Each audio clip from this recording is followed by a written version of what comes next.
So January was kind of a lot.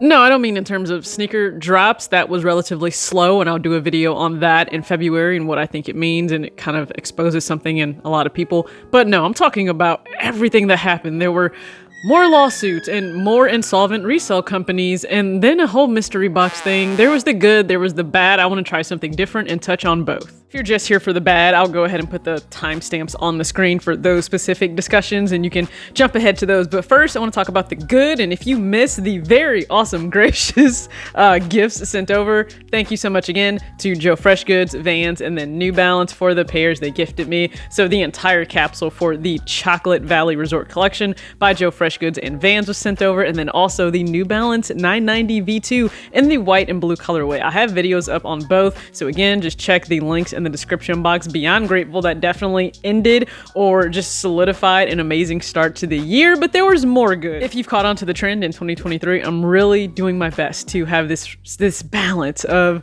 personal finance, money management. I've had that in the past since 2018 when I really started this channel, but I want to make sure it's in the forefront of the channel in addition to any sneakers, clothing, anything else you guys see here on the channel. And with that being said, I've sent out over 140 copies of my budgeting ebook just in January alone, and I'm beyond grateful for that. Thank you. You all took that step to be in control and in charge of your income. I'm really glad I can be a part of that. So if you ever need or want a copy of that budgeting ebook, just go ahead. My email is in the description box of every single video, and I will continue to mention that in so many videos because listen, I want to leave something behind more than just, hey, I have a great pair and this is how I choose to wear it. No, like I want you to feel confident in buying the sneaker today, but also planning for your future. In terms of me personally, this month, 2023, you know what?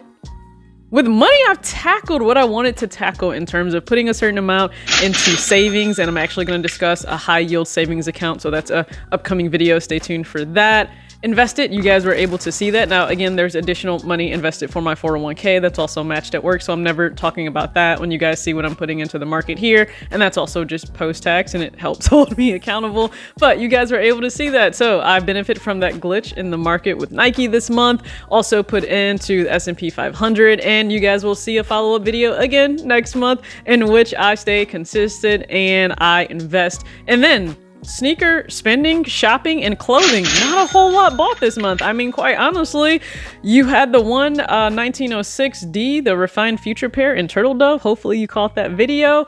I picked up that coral hoodie. Finally, it's in the back there. I had some tanks from Zara and some socks from Birkenstock, or they are Birkenstock from eBay. That's really it. Like, no joke. Like, if you guys paid attention to the channel, that was really it in terms of what I picked up.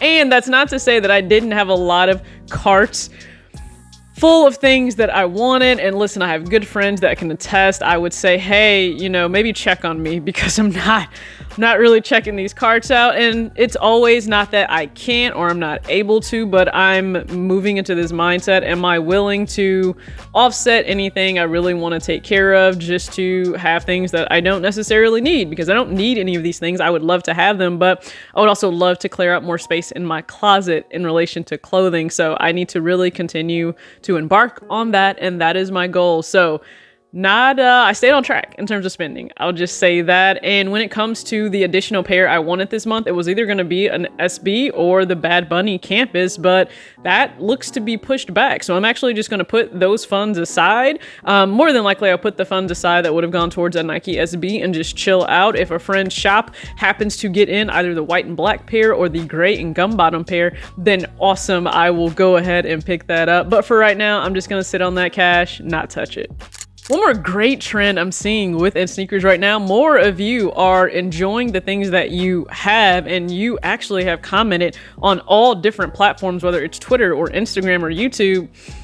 You're actually spending just a little bit less on shoes. It's not to say that you're not spending money. You have other things in your life that you're taking care of, but it's not all going towards pairs the way that it would have, or maybe it did in the last few years, and you're not different than myself. Listen, same, okay? Listen, same. I am there with you.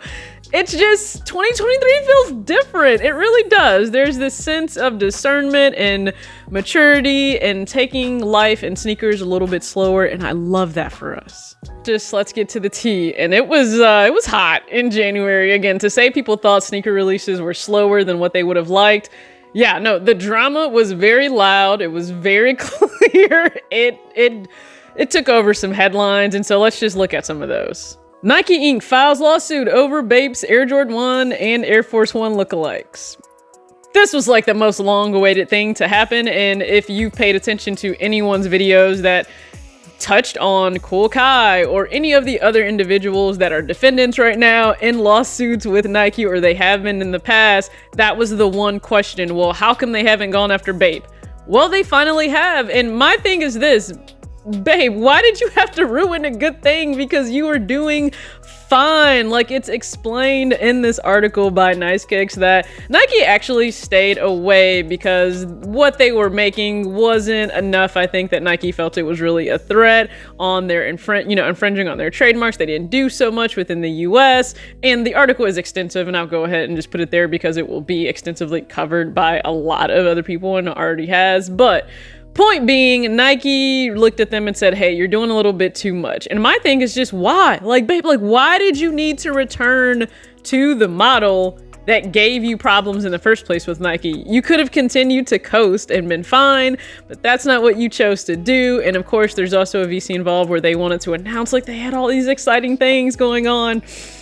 Exciting like this lawsuit, because that's what it kind of led to. And we all know everyone is curious. We're anxious to see how this plays out.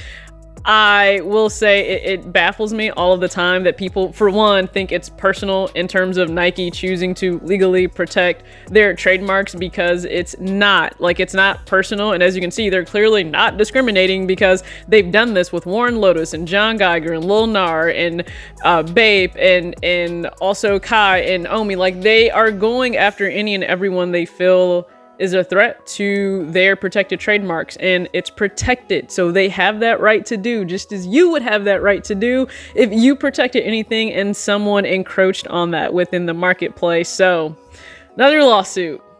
Lawyers are getting paid in 2023. Schmidty Kicks files for bankruptcy, owes customers, banks over $18 million. Wow.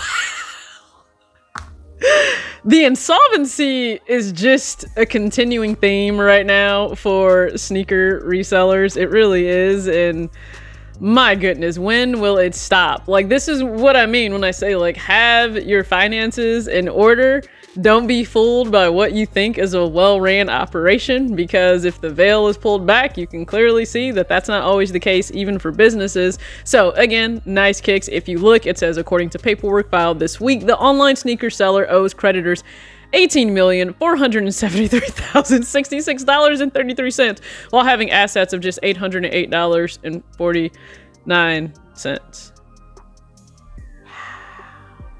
Now, also, these debts can range from as small as somebody having an individual pair, I'm sure that they didn't get, or the money they're owed for $212, all the way up to nearly $6 million to the payment processor Stripe, which of course, again, processes the payments. And there were 661 total parties listed for creditors. Now, this is the true kicker to me right here. I know that this is very exaggerated of a situation and the number with 18 million, but if you were truly to pull most households or most businesses, if you were to call all of their debts, and let's just leave maybe your home out of this, but if you were to call most individuals' debts right now, their liquid assets would not cover the debts, okay? Their accounts receivables and their assets wouldn't necessarily cover the accounts payables that they have outstanding. So that's not that crazy of a thing, but how exaggerated it is ridiculous. And this just shows poor operation across the board, poor money management, poor business structure, poor cash flow, poor everything. Pretty much, Brett Schmidt, you should not have been running a business whatsoever. Like, no one should have allowed you to run a business. And now you've had to file for bankruptcy. And again, you have innocent people that are on the receiving end of not having money. They are rightfully owed and should have, whether it's the shoes or the money, it doesn't matter. And this is just terrible to see happen again in sneakers, because it feels like it's becoming the norm. And that just leaves a really bad taste in everyone's mouth. And of course, the story that had everyone talking, mystery boxes. Now, I've never been one to purchase mystery boxes myself. If I'm spending money, I want to know exactly what I'm getting outside of me maybe getting like a mystery flavor for an Airheads or something. But outside of that, I'm not spending hundreds of dollars or thousands of dollars for a surprise. I don't want to be surprised, okay? I want to know what I'm getting if I'm spending that much money. And to me, at least, I would think common sense, the mystery box, it is a gamble. I'm not looking at this as like a raffle. I'm personally looking at this as a gamble. You have no idea what you're getting. With a raffle, let's just say raffles are ran for sneakers and you put in, you know what it is that you're getting. There's just the high probability you may not win and you accept the math and the odds in that. But with the mystery box, you have no idea. They tell you what you could get and you can do the math on the odds. But here's the issue. You still want, you and I both know this, what you pay for the box, you at least want that in market value, just in case you don't want the item and you choose to get rid of it to essentially get your money back. That's not what's happening with these mystery boxes in Royal One. Everyone's seen that at Sneakercon. It blew up everywhere. There were videos done all over. And the interesting thing is there were videos covered really well by sneaker YouTubers who have actually done content on mystery boxes. And so they're well aware that what they deem as a good box means they can get the value back from what they paid in that box. That's not what you saw with Royal One at Sneakercon. I mean, if you pay $300 and you get a pair that's going for less than that on the market, then that's not a good thing. Like, you've literally just lost money and wasted your time. Now, I know people are saying, hey, who's at fault here? I'll be honest with you, 3 different parties and they're all the adults. I don't personally feel like this is on the kid because, again, this is a minor. This is a child. I can't take a child on the Vegas Strip and take them into a casino and gamble with them. You can't do that because it's illegal because they're under the age of 18. And of course, kids want what they want. They've seen this content posted, so they want to participate. They want the chance, the allure, the aura. Maybe I can. There's hope that I can win a really, really limited sneaker. And that's what they're feeding on. That's what they're hoping to entice and draw these kids in.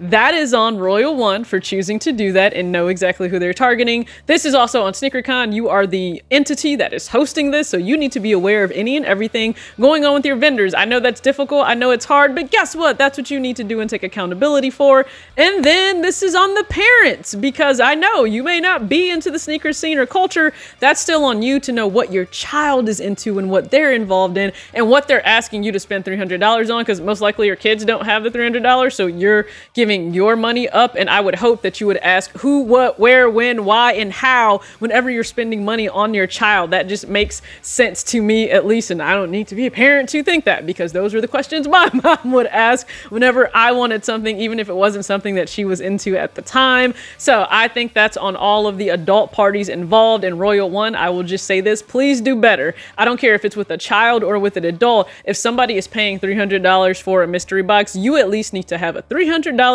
market value sneaker in that box. All right, that's it. This may be the longest video that I've done for the month of January, and I've done really good in hitting the goal of having more concise videos to still give you my thoughts and unbox things and just keep you up to date on how life is going and the value I want to add, especially in personal finance. So hopefully you guys enjoyed this video. If you stuck around till now, I really appreciate you. I hope that you had a really great start to your month in January. Don't worry, we have 11 more to go and we will get through this. But as always, act your age, not your shoe size. Peace.